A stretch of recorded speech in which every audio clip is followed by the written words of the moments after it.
في البدء كان الكلمة والكلمة كان عند الله وكان الكلمة الله.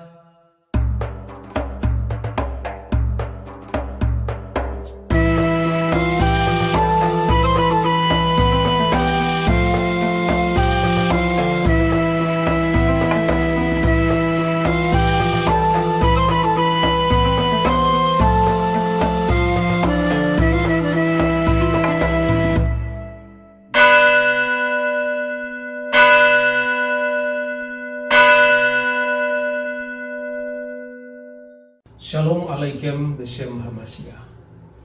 Baru-baru ini media sosial dihebohkan oleh ceramah dari Profesor Moshe Sharon dari Hebrew University yang terkenal itu, yang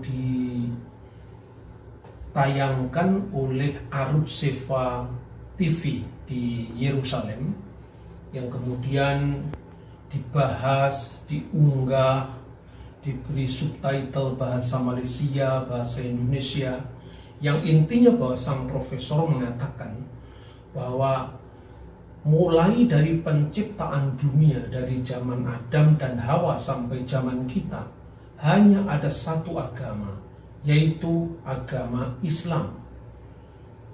Spontan maka ceramah ini dijadikan semacam legitimasi bahwa satu-satunya agama yang diridhoi Tuhan itu hanya agama Islam, seperti yang diakui oleh profesor Yahudi ini.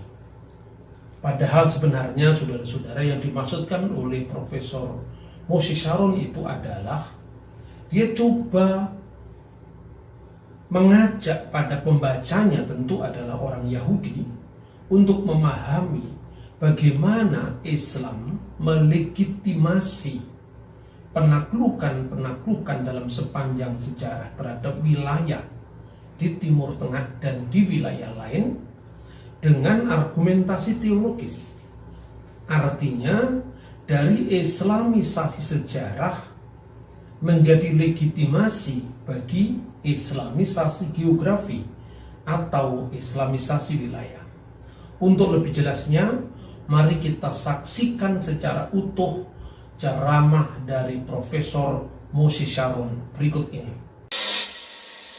There is a question, is the attitude of Islam to history. And in fact, what we find, the basic attitude is that all history is in fact an Islamic history. That means that all the major figures of history basically are Muslims. From Adam down to our own time. So if the Jews or the Christians are demanding something and basing it on the fact that there was a king called Solomon, or a king called David, or a prophet called Moses, or Jesus, then of course what they are doing, they're saying something which is not true, or in fact they don't know that all these figures were basically Muslim figures. They were, in fact, since the creation of the world there is only one religion, and this is the religion of Islam. So if anybody says, look, there is a place which is connected with Solomon, and that's the place where the Temple of Solomon stood, a true Muslim would tell you, yes, absolutely right, but don't forget that Solomon was a Muslim, and David was a Muslim, and Abraham was a Muslim, and Isaac was a Muslim, and Jesus was a Muslim. And this is what I mean by the Islamization of history. And you can understand that through Islamization of history, you've got Islamization of geography. Anywhere which was connected with these people, or with these prophets, which were all Muslims, becomes a Muslim territory. And therefore, when Islam was not in that area before Muhammad came to it, but it should have been there. In that area, I mean in the Middle East or other parts outside the Middle East, which are now Muslim parts. Any place like this had to be freed, not to be conquered, had to be liberated. So Islam appeared in history in the time of Muhammad, or reappeared in history from their point of view, reappeared in history as a liberator. And therefore there is no Islamic occupation. If somebody occupied anything, it would be always somebody else, not the Muslims. So there is no Islamic occupation, there's only Islamic liberation. Jadi jelas sekali saudara-saudara bahwa yang dimaksudkan oleh Profesor Saron itu sesungguhnya beliau sedang menjelaskan pandangan teologis Islam tentang agama dari perspektif Al-Quran, dari perspektif Islam sendiri, bahwa semua nabi-nabi itu dianggap Islam. Mulai dari zaman Adam sampai Abraham, Ishak, Yakub, Musa, Yesus, semuanya adalah Islam. Nah, dengan islamisasi tokoh-tokoh ini, termasuk sejarah dari para tokoh itu, maka kalau Islam menaklukkan suatu wilayah dan pemilik wilayah itu katakanlah misalnya Yahudi yang berasal dari Musa, bahwa ini adalah wilayah kami, orang Israel.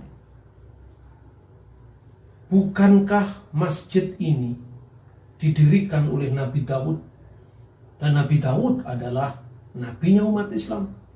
Bukankah Baitul Maqdis ini didirikan oleh Raja Sulaiman atau Raja Salomo? Dan Raja Salomo adalah seorang Muslim. Maka dari islamisasi sejarah ini dibenarkan, dilegitimasi islamisasi wilayah. Dan itu yang terjadi dalam sepanjang sejarah Islam. Tatkala Nabi Muhammad dengan 10.000 pasukannya menduduki kota Mekah tanpa perlawanan, maka peristiwa itu disebut Fatku Makkah, pembukaan Mekah, pembebasan Mekah.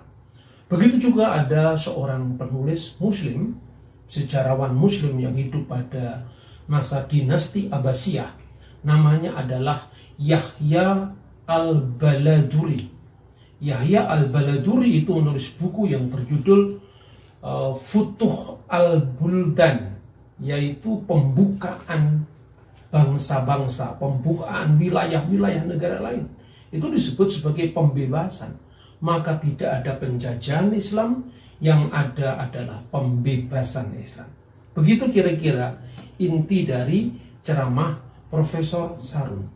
Nah, sekarang saudara-saudara, sebetulnya ada 3 hal untuk mengurai benang kusut tentang klaim wilayah, tentang bahkan sekarang sengketa Israel-Palestina, yang semuanya itu apabila diberikan legitimasi teologis maka akan menjadi kacau, akan menjadi sulit.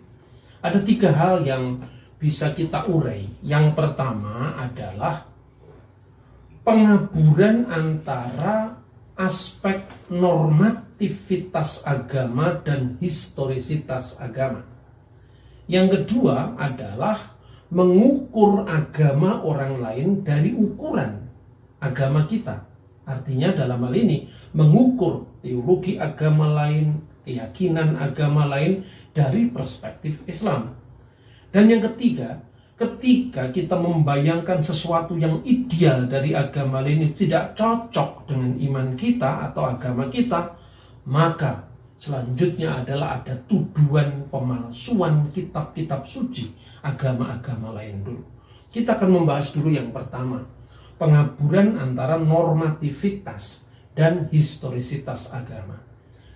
Biasanya saudara-saudara Muslim percaya bahwa nabi dan rasul yang dikenal namanya dalam Al-Quran itu ada 25 nabi.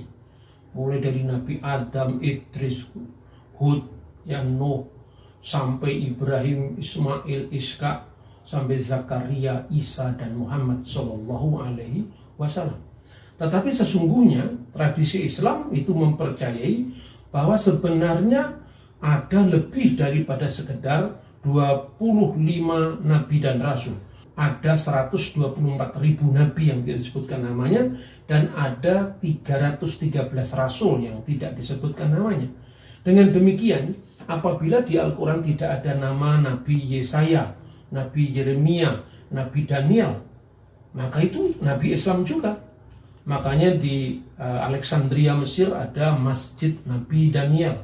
Dalam tafsir-tafsir Al-Quran mulai dari At-Tabari, Ibnu Katsir, ada nama-nama, misalnya nama Nabi Yesaya, Nabi Yeremia, Nabi Yehezkiel, yang itu sesungguhnya riwayat-riwayat Yahudi Kristen yang kemudian diislamisasikan.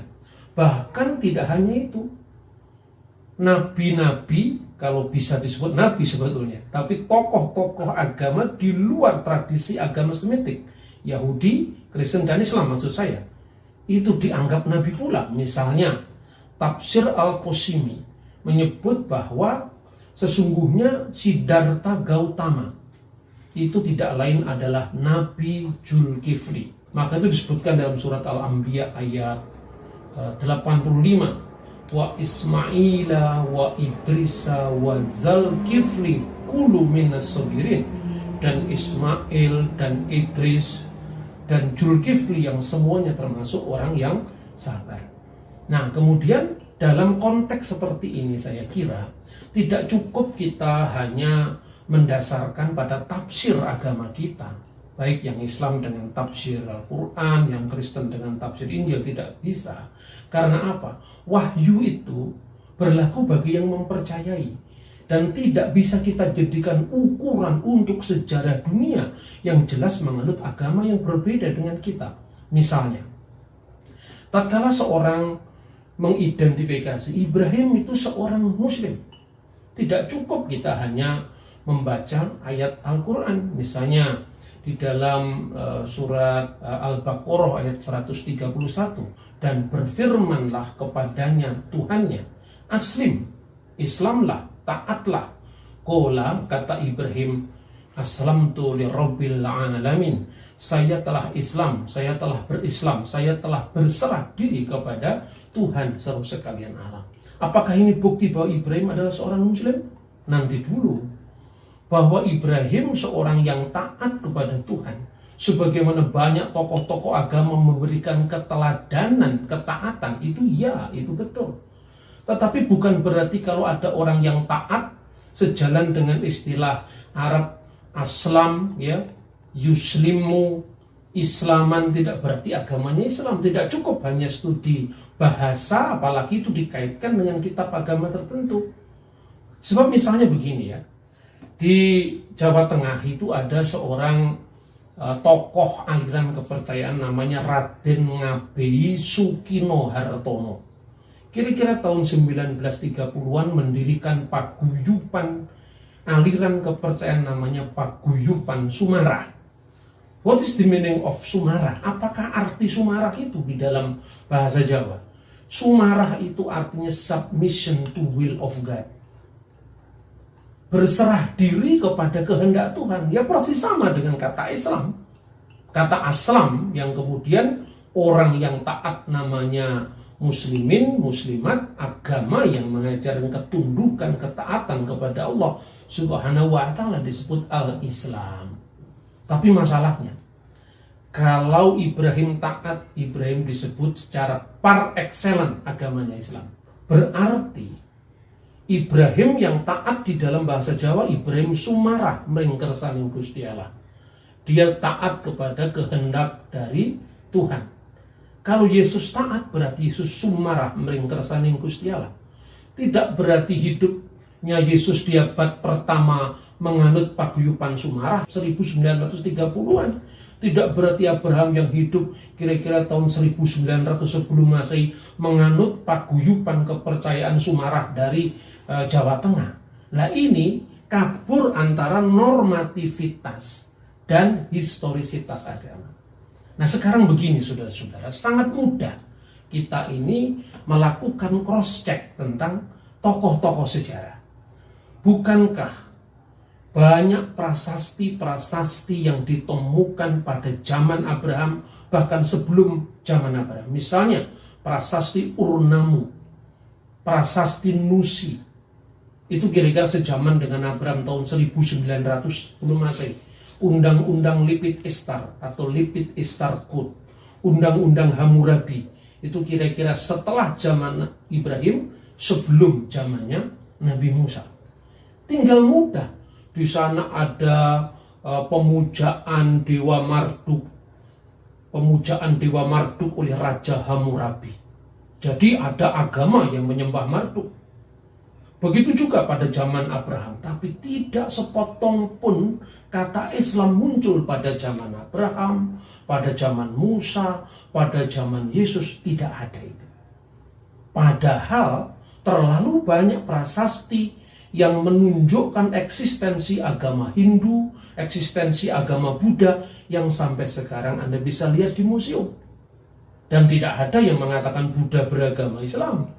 Ajaran Siddhartha Gautama itu namanya Dhamma. Dhamma itu adalah ajarannya Sang Buddha. Dan itu identik kata Pali Dhamma dengan kata Sanskrit Dharma.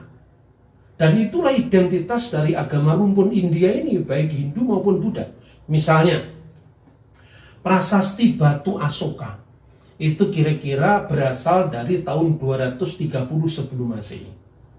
Dalam prasasti itu dikisahkan bahwa ada seorang raja yang bernama Dewa Nampriya Priyadarsin. Itu memerintah antara tahun 260 sampai tahun 232 sebelum Masehi. Dia mengunjungi kota kelahiran Sang Buddha. Lalu dia menorehkan prasasti Asoka di situ. Kira-kira bunyinya demikian. Anda bisa cek sendiri. Atana Agasya Mahiyite Hida Bude Jate Sakyamuniti. Di situ ada kata-kata Bude Jate Sakyamuniti. Bahwa sang raja, maksudnya Dewa Nampriya Priyadarsin, itu mengunjungi kota kelahiran Sang Buddha. Dia datang sendiri ke sana, menyembah atau bersembahyang di sana. Karena alasannya apa? Alasannya Bude Jati Sakyamuniti. Karena Buddha Sang Sakyamuni lahir di kota ini. Jelas, ada identitas agama Buddha dalam prasasti Asoka. Lalu, saudara bisa saya tunjukkan prasasti yang lebih tua lagi, yang ditemukan di kuburan Raja Darius I. Dan bagi pembaca Kristen, bagi pendengar Kristen, silakan membaca kitab Isra pasal 6 ayat 1, kitab Isra pasal 6 ayat 15 tentang keberadaan Raja Darius I. Dan pada saat dia mati, maka dituliskan prasasti yang dikenal dengan prasasti Behistun. Sekarang terletak di provinsi Kermanshah, Iran. Nah, dalam prasasti kuburan Raja Darius itu memerintah antara tahun 550 sebelum Masehi sampai 486 sebelum Masehi. Dan di sana dalam prasasti yang tertulis di dalam bahasa kuno, yaitu bahasa Persia kuno yang disebut Bagastana. Baga itu artinya Tuhan. Stana itu istana, istana Tuhan. Anda bisa bandingkan dengan kata Bhagavad Gita. Gita nyanyian, Bhagavad Tuhan, nyanyian ketuhanan. Di dalam bahasa Persia kuno itu dituliskan tentang Raja Darius I yang memproklamirkan kemenangannya atas bangsa Hindu. Dikatakan di sana, dengan rahmat Ahura Mazda, dengan rahmat dewa Persia kuno agama Zoroaster itu namanya Ahura Mazda, maka telah ditaklukkan Hidusaka Hauma Warga Saka, telah ditaklukkan negeri Saka di tanah Hindu dan Hauma Warga Saka.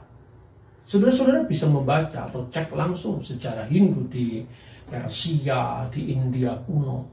Jadi ada nama agama Hindu di sana, ada nama agama Buddha. Dan yang kedua, itu kita tidak bisa mengukur agama orang lain dari ukuran kita. Semua nabi agama Islam, semua nabi agamanya Islam. Apakah setiap tokoh spiritual menamakan ajarannya dengan agama? Nah, itu yang harus kita kupas lebih lanjut. Jadi istilah Hindu, istilah Hindu, ya, itu sesungguhnya tidak hanya merujuk kepada bangsa India, tapi bangsa India dengan agamanya. Jadi sudah ternyata rumit kan, kalau bicara tentang sejarah agama-agama. Anda menguasai agama Islam dengan Al-Quran, sepinter apapun Anda, tapi itu tidak berlaku bagi orang yang tidak meyakini. Tidak seperti itu. Maka marilah kita bebaskan diri kita dari imperialisme doktriner yang berlagak seolah-olah dia mampu untuk memecahkan semuanya.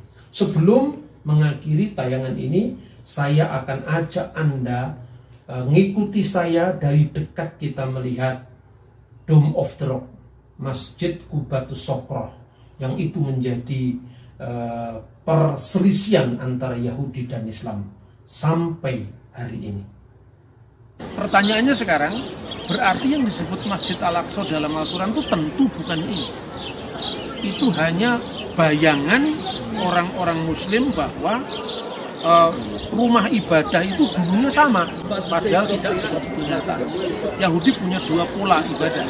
Yang pertama pola ibadah korban yang ada di Bait Allah, yaitu dulu tempatnya ini. Kemudian ketika Bait Allah itu dihancurkan oleh Jenderal Titus tahun 70 tanggal 5 Agustus, maka sampai sekarang orang Yahudi memperingati tanggal 9 bulan Ab yang namanya Tis'a B'Av sebagai hari raya perkabungan. Mereka berpuasa dan dokumen itu disebutkan dalam Megillot Ta'anit, gunungan berpuasa setiap tanggal 9 bulan Ab yang bertepatan 5 Agustus tahun 70 Masehi. Makanya tinggal tembok yang tersisa di tembok barat yang besok kita kunjungi atau kapan kita kunjungi, di situ sebetulnya namanya dalam bahasa Ibrani Hakotel Hamarif, artinya tembok barat. Tetapi karena orang-orang bukan Yahudi lihat bahwa orang Yahudi suka meratap-ratap di situ, menangisi ke Bait Allah yang hancur, orang luar Yahudi menyebutnya tembok ratapan. Orang Arab menyebut Haitun al-Mubaka. Bagi orang Kristen dia membaca Injil Markus, kamu melihat bangunan yang megah ini. Akan tiba saatnya satu batu pun tidak terletak di atas batu yang lain, semua akan diratakan menjadi batu. Karena bagi orang Kristen, Bait Allah yang sesungguhnya itu adalah Kristus sendiri. Tetapi yang kita lihat adalah bagaimana sejarah ini secara runut bisa kita pahami. Dan yang terakhir, ketika dia menyebut masjid, sekarang ini ada kebingungan yang luar biasa di kalangan teman-teman yang berziarah ke sini. Lalu kalau masjid ini baru dibangun tahun 705, sedangkan Nabi Muhammad meninggal tahun 632, lalu kemana Isra Mi'raj itu terjadi? Ya? Makanya dari pandangan Cak Nur, semuanya ini masjid, asalkan tempat untuk bersujud itu masjid, tidak perlu harus bangunan.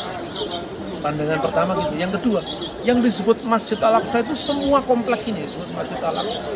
Tapi pertanyaannya, karena kata masjid itu kata tunggal, bukan masjid kata jamak.